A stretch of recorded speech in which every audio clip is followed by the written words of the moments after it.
आपके साथ साक्षी जैन।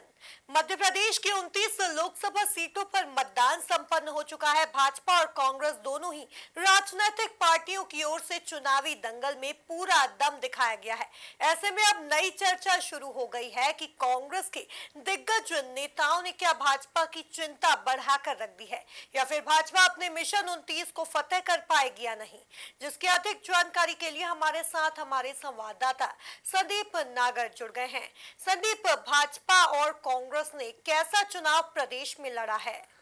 देखिए, निश्चित ही मध्य प्रदेश में 29 लोकसभा सीटों पर मतदान था और वो अब संपन्न हो चुका है। विधानसभा चुनाव के संपन्न होने के बाद दोनों ही राजनीतिक पार्टियों की ओर से पूरा दमखम जो है वो लोकसभा चुनाव के लिए लगा दिया गया था। और अब जब 13 मई को ये चुनाव संपन्न हुआ तो दोनों ही राजनीतिक पार्टियां जो है वो पूरी ताकत के साथ चुनावी दंगल में दम दिखाती हुई नजर आई। पूरे चुनाव कैंपेन के दौरान दोनों ही राजनीतिक पार्टियों की ओर से खूब आरोप प्रत्यारोप का दौर भी देखने को मिला। तो वही निर्वाचन आयोग ने भी बखूबी अपनी जिम्मेदारी है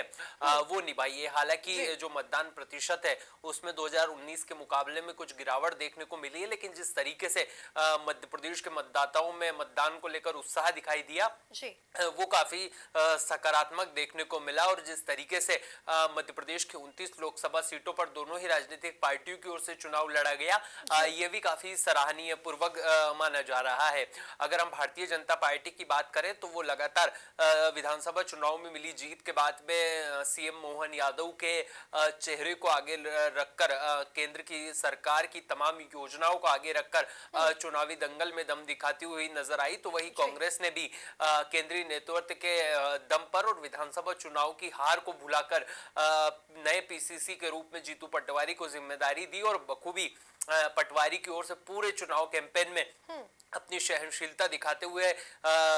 जमीनी स्तर पर कार्यकर्ताओं को एकजुट करने की बात हो या फिर चुनाव में जनसभा करने की बात हो, पूरी ताकत के साथ जो है कांग्रेस इस चुनाव में दम दिखाती हुई नजर आई है। तो यानी कि कुल मिलाकर कहा जा सकता है कि दोनों ही राजनीतिक पार्टियों की ओर से बखूबी ये चुनाव लड़ा गया है। और जहां भारतीय जनता पार्टी प्रधानमंत्री नरेंद्र मोदी और तमाम पार्टी की जनहितैषी योजनाओं को लेकर मतदाताओं के बीच पहुंची है, तो वही कांग्रेस भी लगातार अपनी गारंटियों का जो पिटारा है वो मध्य प्रदेश के मतदाताओं के लिए खोलती हुई नजर आई। और शायद यही कारण है कि साल 2024 के लोकसभा चुनाव में 66 मतदान प्रतिशत देखने को मिला है और ये काफी सकारात्मकता भी दिखाता हुआ मध्य प्रदेश में नजर आ रहा है। अब देखना होगा कि जब 4 जून को परिणाम हम सबके सामने आते हैं तो किन किन सीटों पर परिवर्तन होता है और भारतीय जनता पार्टी और कांग्रेस के बीच में जब ये दिलचस्प मुकाबला मध्य प्रदेश में समाप्त होगा तो क्या कुछ नई परिस्थितियां देखने को मध्य प्रदेश में मिलेगी और क्या विधानसभा चुनाव की तर्ज पर ही लोकसभा चुनाव में भी मतदाताओं ने जो अपना फैसला ईवीएम में कैद किया है वो सबको चौंकाएंगे या फिर भारतीय जनता पार्टी अपने मिशन 29 को फतेह कर पाएगी। जी संदीप, प्रदेश की पूरी 29 सीटों पर मुकाबला कैसा देखने को मिला और क्या कांग्रेस ने भारतीय जनता पार्टी की टेंशन बढ़ा दी है? देखिए, निश्चित ही जिस तरीके से मध्य प्रदेश में विधानसभा के चुनाव हुए और भारतीय जनता पार्टी ने एक बम्पर वोटों से जीत हासिल की थी, उसके बाद में लोकसभा का जो चुनाव है वो काफी एक तरफा माना जा रहा था। लेकिन कहीं न कहीं पूर्व मुख्यमंत्री शिवराज सिंह चौहान का पत्ता काट देना भारतीय जनता पार्टी को विधानसभा चुनाव में खड़ता हुआ दिखाई दिया है। और जिस तरीके से उन्होंने रिप्लेसमेंट कर नए मुख्यमंत्री के रूप में सीएम मोहन यादव को आगे किया है, तो कहीं ना कहीं इसका जो खामियाजा है वो भारतीय जनता पार्टी को इस लोकसभा चुनाव में भुगतना पड़ सकता है। लेकिन अगर हम विधानसभा चुनाव के परिणाम की अगर देखा जाए तो विधानसभा चुनाव के बाद में लगातार भारतीय जनता पार्टी लोकसभा चुनाव के लिए मिशन 29 में जुटी थी और लगातार भारतीय जनता पार्टी मिशन 29 का ही नारा पूरे मध्य प्रदेश में बुलंद करती हुई नजर आई थी। लेकिन जिस तरीके से कांग्रेस ने अपने दिग्गज चेहरों को चुनाव मैदान में उतारा, कहीं ना कहीं स्थानीय मतदाताओं को वो कनेक्ट करने में कामयाब हुए हैं। अगर हम उन सीटों की बात करें जहां पर मुकाबला काफी रोमांचक रहा है और कांग्रेस कहीं ना कहीं आगे दिखाई देती है, तो उनमें सबसे पहली जो सीट आती है वो है छिंदवाड़ा लोकसभा सीट, जहां से पहले चरण में चुनाव हो गया था और तब से मतदाताओं में एक अलग ही उत्साह देखने को मिला था। दोनों ही राजनीतिक पार्टियों ने चुनाव कैंपेन के दौरान पहले चरण में खूब दम दिखाया और जो सबसे ज्यादा फोकस भारतीय जनता पार्टी का था वो छिंदवाड़ा संसदीय सीट पर था, क्योंकि कमलनाथ का ये गढ़ माना जाता है और कई दशकों से जो है कमलनाथ और उनके परिवार और उनके करीबियों का छिंदवाड़ा में राज रहा है। लेकिन भारतीय जनता पार्टी ने एक विधायक को भी अपने पाले में लिया और उसके बाद में कई करीबियों को जो है वो कमलनाथ के तमाम समर्थकों को जो है वो भारतीय जनता पार्टी की सदस्यता दिलाते हुए नजर आए। तो कहीं ना कहीं इस मुकाबले में नया मोड़ आता है और ये मुकाबला काफी रोमांचक हो जाता है। उसके बाद में कमलनाथ के भारतीय जनता पार्टी में भी जाने का सिलसिला शुरू होता है और ये चर्चाएं राजनीतिक गलियारों में तेजी के साथ रफ्तार पकड़ती हुई नजर आती है। लेकिन कहीं ना कहीं बात जो है वो नहीं बन पाती है। लेकिन छिंदवाड़ा का इस मूवमेंट के बाद में पूरा चुनावी मिजाज जो है वो बदलता हुआ नजर आता है और जब नकुलनाथ चुनाव मैदान में पूरा दमखम दिखाते हुए नजर आते हैं तो कमलनाथ जो है वो बैकफुट पर दिखाई देते और अपनी पूरे तमाम कार्यकर्ताओं नेताओं के साथ अपने पुत्र नकुलनाथ को जिताने के लिए रणनीति बनाते हुए नजर आते हैं। और मतदान के बाद जिस तरीके से उत्साह दोनों ही राजनीतिक पार्टियों में दिखाई दिया तो यहाँ का जो मुकाबला है वो भी काफी रोमांचक माना जा रहा है। हालांकि कहीं ना कहीं कमलनाथ के आगे होने की जो चर्चाएं हैं वो इस सीट से काफी ज्यादा मानी जा रही है। वही दूसरी अगर लोकसभा सीट की हम बात करें जो सबसे ज्यादा चर्चाओं में रही तो वो है राजगढ़ लोकसभा सीट, जहां से पूर्व मुख्यमंत्री दिग्विजय सिंह चुनाव मैदान में नजर आए और उनके सामने रोडमल नागर पूरी ताकत के साथ और पूरी भारतीय जनता पार्टी ने इस सीट को जीतने के लिए पूरी जी जान लगा दी। और शायद यही कारण है कि अमित शाह ने यहाँ पर जनसभा को संबोधित किया था। उसके बाद में पूर्व मुख्यमंत्री शिवराज सिंह चौहान, मुख्यमंत्री मोहन यादव, वीडी शर्मा के अलावा तमाम भारतीय जनता पार्टी के दिग्गज नेताओं ने राजगढ़ में डेरा डाला। लेकिन जिस तरीके से दिग्विजय सिंह ने चुनाव कैंपेन किया है और जमीनी स्तर पर कार्यकर्ताओं को एकजुट किया है, कहीं ना कहीं उसने भारतीय जनता पार्टी की चिंता को जरूर बढ़ाया है। अगर दिग्विजय सिंह की हम बात करें तो उनके पुत्र जयवर्धन सिंह ने भी पूरी चुनाव की जो कैंपेन है वो संभाली है और अपनी पूरी युवा टीम के साथ जेवी एक्सप्रेस जो है वो राजगढ़ संसदीय सीट पर दौड़ती हुई नजर आई है।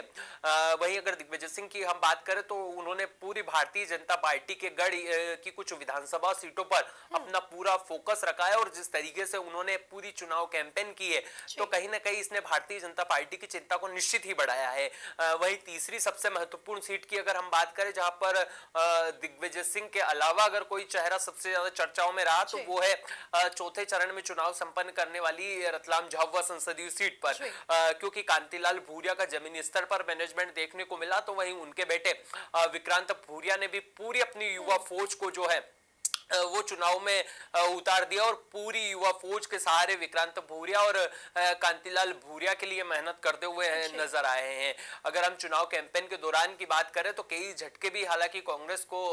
रतलाम झाबुआ संसदीय सीट पर मिले हैं, लेकिन बावजूद इसके अच्छा खासा वोटिंग प्रतिशत जो है वो जमीनी स्तर पर देखने को मिला। और एक बात काफी रोमांचक यहाँ पर देखने को मिली है क्योंकि ग्रामीण क्षेत्रों में अच्छा खासा बंपर मतदान जो है वो भी हुआ है। तो ऐसे में कहीं ना कहीं जो शहरी वोटर भारतीय जनता पार्टी के पक्ष में वोट करते हैं और जिस तरीके से ग्रामीण अंचल का वोट प्रतिशत बढ़ा है इसने कहीं ना कहीं कांग्रेस और कांतिलाल भूरिया को एक आत्मविश्वास दिया है कि निश्चित ही ये सीट निकलती हुई नजर आ रही है और कांग्रेस के पाले में ये सीट जाती हुई दिखाई दे रही है। हालांकि मुकाबला दोनों ही राजनीतिक पार्टियों में काफी रोमांचक माना जा रहा है, लेकिन रतलाम झाबुआ के अलावा जहां आदिवासी वोट बैंक अच्छा खासी तादाद में है वहां पर कांतिलाल भूरिया और विक्रांत भूरिया की अच्छी खासी पेड़ मानी जाती है और कांग्रेस का ये अच्छा खासा वोटर से जो है वो आदिवासी मतदाता माना जाता है। तो ऐसे में कहा जा सकता है कि चौथे चरण के लिए सबसे ज्यादा तकरार देखने को मिला वो रतलाम झाबुआ संसदीय सीट थी और ऐसे में कांग्रेस प्रत्याशी कांतिलाल भूरिया ने और तमाम विक्रांत भूरिया की टीम ने अच्छे से चुनाव मैनेजमेंट लड़ा है। हालांकि अनीता नागर सिंह चौहान लगातार प्रधानमंत्री नरेंद्र मोदी का चेहरा आगे रखकर चुनाव में दम दिखाते हुए नजर आई और उनके जो पति है वो भी चुनाव दौर में अच्छे खासे वोटर्स को साधने में कामयाब हुए हैं। लेकिन कहीं ना कहीं कहा जा सकता है कि यहाँ का मुकाबला भी काफी रोमांचक है। तो ऐसे में कहा जा सकता है कि मध्य प्रदेश की 3 लोकसभा सीट, जी। हम छिंदवाड़ा की बात कर ले, हम राजगढ़ की बात कर ले और हम रतलाम झाबुआ संसदीय सीट की बात कर ले, इन तीनों सीटों पर कांग्रेस काफी अच्छी मजबूत स्थिति में दिखाई दे रही है। लेकिन बावजूद इसके मध्य प्रदेश की अन्य लोकसभा सीटों की अगर हम बात करें तो तमाम सीटों पर भारतीय जनता पार्टी अच्छी खासी बढ़त बढ़ाती हुई दिखाई दे रही है और तमाम सीटों पर काफी मजबूत स्थिति में भारतीय जनता पार्टी नजर आ रही है, क्योंकि इन तीनों सीटों के अलावा कहीं पर भी प्रत्याशी वर्सेस प्रत्याशी नहीं हुआ है। तमाम भारतीय जनता पार्टी के जो जितने भी प्रत्याशी हैं उन्होंने मध्य प्रदेश में प्रधानमंत्री नरेंद्र मोदी के चेहरे पर ही चुनाव लड़ा है। हम बात कर लेते अगर विदिशा संसदीय सीट की, जहां से शिवराज चुनाव मैदान में थे, तो उनको अगर छोड़ दिया जाए तो फिर हम ज्योतिरादित्य सिंधिया की बात कर ले, जो लगातार प्रधानमंत्री नरेंद्र मोदी के चेहरे को आगे करते हुए नजर आए। बाकी हम अन्य तमाम भाजपा के प्रत्याशियों की बात कर ले, जो लगातार केंद्र सरकार की योजनाओं के बलबूते मतदाताओं तक पहुंचे हैं। वही इस लोकसभा चुनाव में जो सबसे ज्यादा चर्चा का विषय रहा है वो इंदौर अक्षयकांड भी रहा है, क्योंकि जिस तरीके से भारतीय जनता पार्टी ने अपने पाले में कांग्रेस प्रत्याशी को लेकर आए और उसके बाद में इंदौर में जो अक्षयकांड हुआ है, कहीं ना कहीं पूरे लोकसभा चुनाव में और चौथे चरण में यह भी चर्चा का विषय रहा है। और ये जब 4 तारीख को परिणाम सामने आएंगे तो क्या सबसे ज्यादा नोटा पर वोट डालने वाली संसदीय सीट इंदौर बन जाएगी, ये भी एक इतिहास में दर्ज होने वाला है। तो ऐसे में कहा जा सकता है कि जो चुनाव का जो माहौल है वो काफी अच्छा रहा है मध्य प्रदेश में, और 29 लोकसभा सीटों पर अच्छी खासी बढ़त जो है वो दोनों ही राजनीतिक पार्टियों की ओर से बढ़ाने की बात कही जा रही है, लेकिन मुकाबला जो है वो रोमांचक माना जा रहा है। जी, बहरहाल मध्य प्रदेश की पूरी 29 लोकसभा सीटों पर चुनाव जो है वो संपन्न हो चुका है और कांग्रेस ने जो है भारतीय जनता पार्टी की टेंशन भी बढ़ा दी है। अब देखना आया होगा कि जनता अपना आशीर्वाद किस पार्टी को देती है। तब तक के लिए आप बने रहिए एमपी न्यूज के साथ। नमस्कार। एमपी की नब्ज, एमपी का हाल, मध्य प्रदेश की हर खबर एमपी न्यूज टीवी के साथ। लगातार खबरों के लिए सब्सक्राइब करें हमारा YouTube channel MP news TV. Latest updates के लिए बेल आइकन दबाना जरा भी न भूलें।